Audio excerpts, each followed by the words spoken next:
dag ætla ég að tala uppáhaldsvörurnar mínar. Þetta Diamond Dust frá Label M. Mér finnst þetta mjög gott til að blása upp úr, en ekki í mjög fíngert hár, frekar í svona grófara. Og já, bara skilur hárið eftir mjúkt. Maður þarf alveg að passa sig að nota ekki of mikið af því.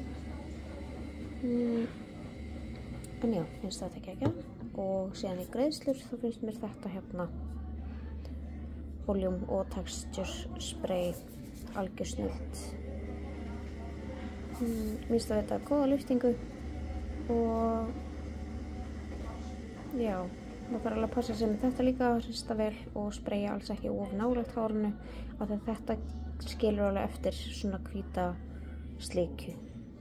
Og þetta til í brúnu líka, fyrir dökkt hár frá Label M, þannig að ég myndi frekar nota það í dökkt hár. Já, annars Label M merkið að koma mér á óvart, mjög hrifin af því.